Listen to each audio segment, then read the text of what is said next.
हमारा जो पहला काव्य है बच्चों, बेटी काव्य, उस काव्य की समझौती मैंने आपको अगले वीडियो में दे दिए है और काव्य गान भी आप उस वीडियो में से सुनकर सीख गए होंगे।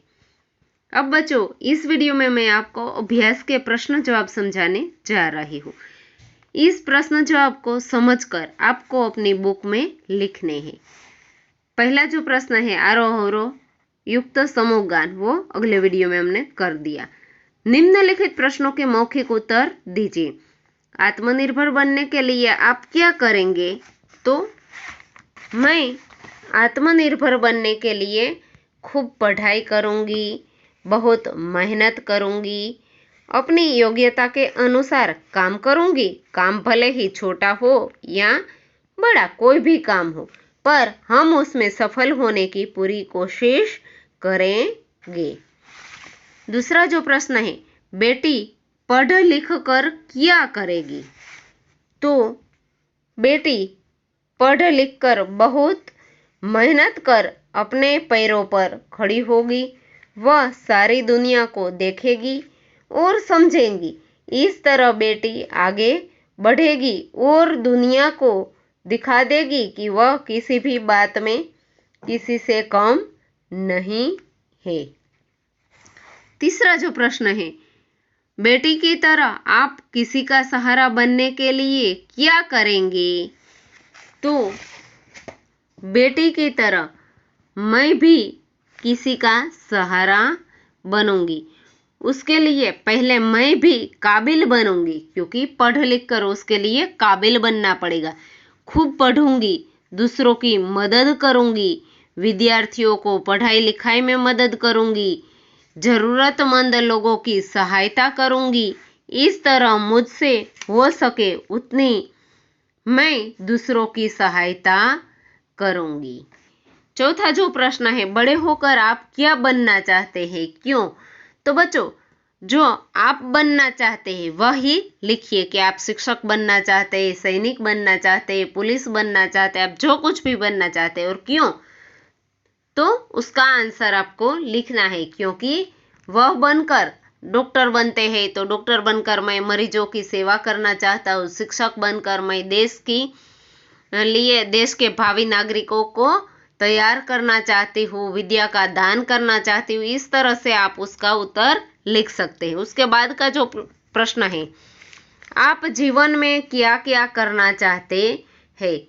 तो समाज सेवा का काम करना चाहती हूँ, लोगों को बुरे व्यसनों से छुटकारा दिलाना चाहती हूँ, नात जात के भेदभाव दूर करना चाहती हूँ, सबको एकता और समानता का पाठ पढ़ाना चाहती हूँ, देश में से भ्रष्टाचार मिटाना चाहती हूँ और आदर्श समाज के लिए सब तरह के प्रयत्न करना चाहती हूँ। और कुछ करना चाहते हैं आप इसके अलावा तो वह भी लिख सकते हैं।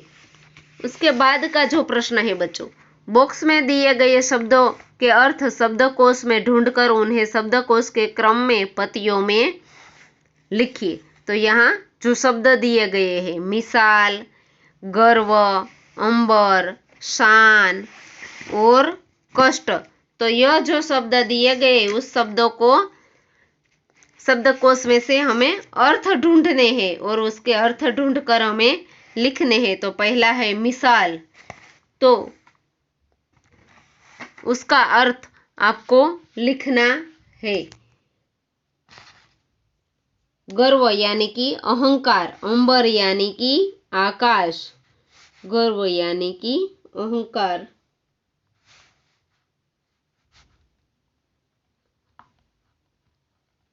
अहंकार, अंबर यानी कि आकाश।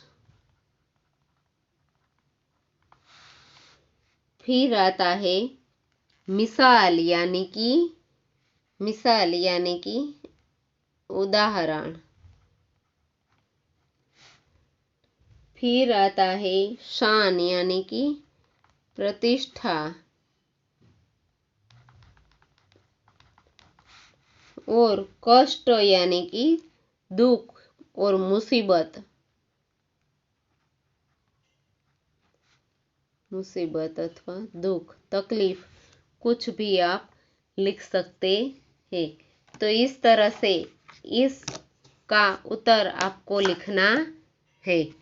उसके बाद का जो प्रश्न है, निम्नलिखित शब्दों को उदाहरण के अनुसार उचित क्रम में रखकर अर्थपूर्ण वाक्य बनाइए। तो पेड़ भारत का की है मूलतः नीम धरती। इस तरह से जो शब्द दिए गए उसको उचित क्रम में रखकर आपको अर्थपूर्ण वाक्य बनाना है।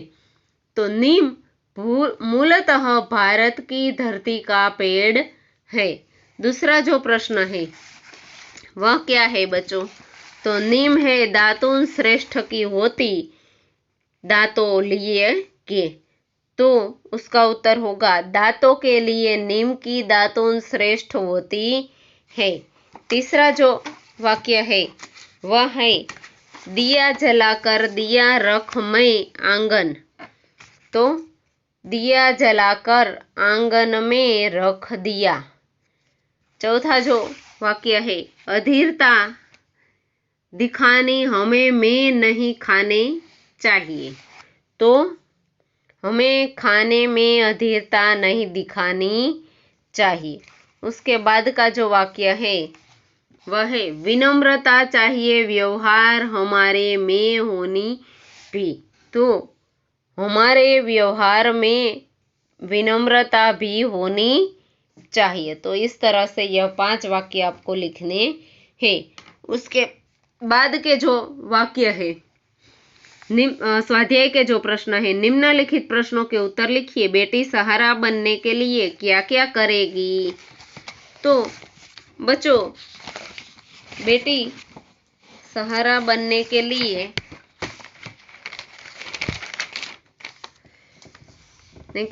पढ़ लिख कर आगे बढ़ेगी, वह अपने पैरों पर खड़ी होगी। इस तरह सहारा बनने के पहले बेटी अपने को सहारा देने लायक बनाएगी। बेटी दुनिया को कैसे समझना चाहती है? तो बेटी मेहनत कर पढ़ाई करेगी और अपनी बुद्धि का विकास करेगी। वह लोगों के कार्यों और व्यवहारों को देखेगी। इस तरह बेटी दुनिया को समझना चाहती है। तीसरा जो प्रश्न है, बेटी तितली बनकर क्या करना चाहती है? तो बेटी तितली बनकर बागों में घूमेगी और हवा को चूमेगी। वह मस्त होकर नाचेगी और गाएगी। इस तरह तितली बनकर बेटी जीवन की स्वतंत्रता का आनंद लेना चाहती है। चौथा जो प्रश्न है, बेटी की क्या क्या तमन्नाएं यानी कि इच्छाएं है? तो बेटी तारा बनना चाहती है, वह धरती पर चांद की तरह चमकना चाहती है। अपनी इच्छा दुनिया रूपी बाग में खिलने वाला फूल बनने की इच्छा है। वह तितली बनकर हवा को चूमना चाहती है। उस तरह बेटी के दिल में कई तरह की तमन्नाएं आशाएं है। दूसरा जो प्रश्न है, निम्नलिखित काव्य पंक्तियों का भावार्थ लिखिए। गगन पे चमके चंदा मैं धरती पर चमकूंगी, धरती पर चमकूंगी मैं उजियारा करूंगी। तो इस काव्य का भावार्थ, जिस तरह आकाश में चांद चमकता है उसी तरह मैं धरती पर चमकूंगी और चारों ओर अपना प्रकाश फैलाऊंगी, चारों ओर मेरा यश फैलेगा। दूसरा जो है, पढ़ूंगी लिखूंगी मैं मेहनत करूंगी, अपने पांव चलकर मैं दुनिया को देखूंगी, दुनिया को देखूंगी, दुनिया को समझूंगी। तो मैं पढ़ूंगी लिखूंगी और खूब मेहनत करूंगी और आगे बढ़ूंगी। मैं आत्मनिर्भर बनूंगी। पढ़ लिख कर मैं दुनिया के व्यवहारों को देखूंगी और समझूंगी। तो इस तरह से बच्चों आपको यह लिखना है प्रश्न। तीसरा जो है, उदाहरण के अनुसार विलोम शब्द का प्रयोग कीजिए। तो सफल तो असफल। वाक्य प्रयोग, तानसेन एवरेस्ट पर पहुंचने में सफल हुए। कई बार मेहनत करने पर भी आदमी असफल होता है। दूसरा जो है, आकाश तो धरती।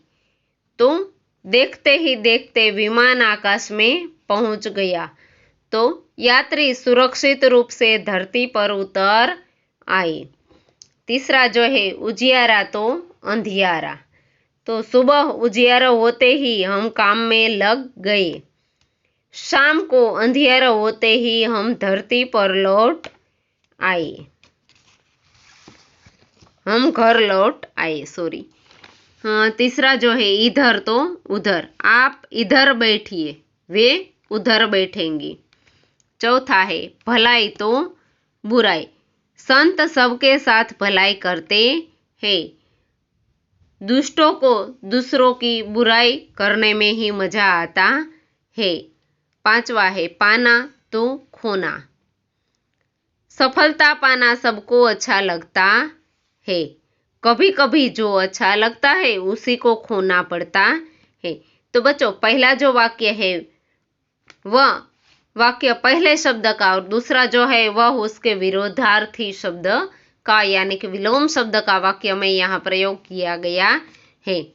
चौथा जो प्रश्न है उदाहरण के अनुसार वचन परिवर्तन करके वाक्य में प्रयोग कीजिए। तो घोड़ा तो घोड़े वचन परिवर्तन यानी कि एक वचन और बहुवचन। घोड़ा है वह शब्द है एक वचन, घोड़े वह बहुवचन यानी कि ज्यादा घोड़े।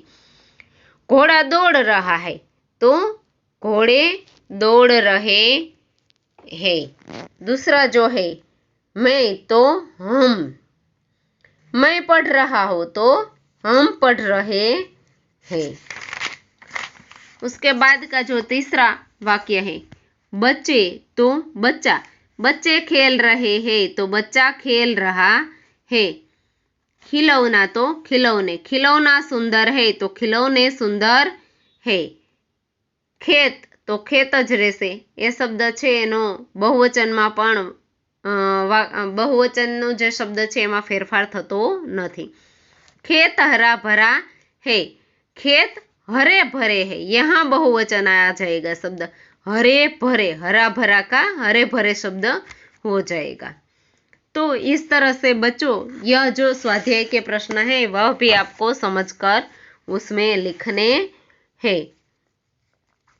और आगे जो ये भाषा सजोता बच्चों उसमें विशेषण की बात की गई है। कैसा साहसी बालिका थी। साहसी है यह विशेषण शब्द है। बगीचे में सुंदर फूल खिले थे तो सुंदर शब्द है वह वाक्य की विशेषता दर्शाता है। फूल की विशेषता दर्शाता है यानी उसे विशेषण कहते। तो जो शब्द संज्ञा की विशेषता बताता है उसे विशेषण कहते हैं। जैसे कि साहसी, सुंदर, तीन, थोड़ा सा और वह, यह शब्द संज्ञा की विशेषता बताते हैं। विशेषण के कई प्रकार हैं। यहाँ गुणवाचक विशेषण की बात की गई है। जैसे जिस शब्द में संज्ञा के गुण, दोष, आकार, रूप, रंग, स्पर्श, दशा, अवस्था, स्थान, देश, काल, स्वाद, गंध और दिशा का बोध होता हो उसे गुणवाचक विशेषण कहते हैं।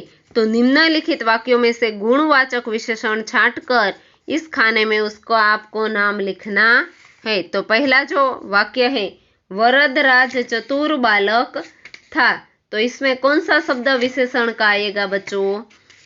तो चतुर। वरदराज बालक था पर कैसा बालक था? तो चतुर बालक था। तो यह चतुर जो शब्द है वह आपको यहाँ लिखना है बॉक्स में। फिर है फूल बाजार में पीले गुलाब मिलते हैं। तो कौन सा शब्द है वह विशेषण कहलाएगा बच्चों? तो फूल है पर गुलाब है पर कैसे गुलाब है? तो कि पीले गुलाब यानी कि पीले। यह गुणवाचक विशेषण है। मिर्च का स्वाद तीखा होता है तो तीखा। शहरों में पंजाबी खाना मिलता है तो पंजाबी। सफेद कपड़ों में दाग तुरंत दिखाई देता है तो सफेद। तो यह शब्द है वह गुणवाचक विशेषण है जो आपको यहाँ लिखने हैं। कौन कौन से शब्द आएंगे बच्चों? तो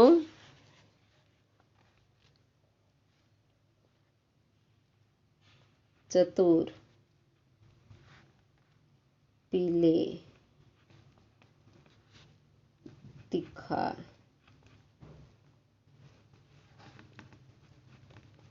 पंजाबी और सफेद। तो इस तरह से बच्चों आएगा। उसके बाद का जो विशेषण है, जिस शब्द से वस्तु की निश्चित संख्या का बोध होता है उसे निश्चित संख्यावाचक विशेषण कहते हैं। तो जैसे कि यहाँ कुछ शब्द दिए गए हैं कि प्रयाग 3 नदियों का संगम है, तो 3, आधा, तीसरी, दोहरा, चारों। तो यह जो शब्द है निश्चित संख्या दिखाई गई, इसलिए उसे निश्चित संख्यावाचक विशेषण कहते हैं। उस तरह से जिस शब्द से वस्तु की निश्चित संख्या का बोध न होता हो उसे अनिश्चित वाचक विशेषण कहते हैं। जैसे कि कई, कुछ, ज्यादा, यानी कि उसमें हमें मालूम नहीं पड़ता कि कितनी जत्थे की या कितनी वस्तुओं की बात की गई है, तो उसे अनिश्चित वाचक विशेषण कहते हैं। प्रयुक्त शब्दों में से निश्चित वाचक विशेषण को छांटकर निश्चित वाचक और अनिश्चित वाचक विशेषण को छांटकर अलग लिखना है।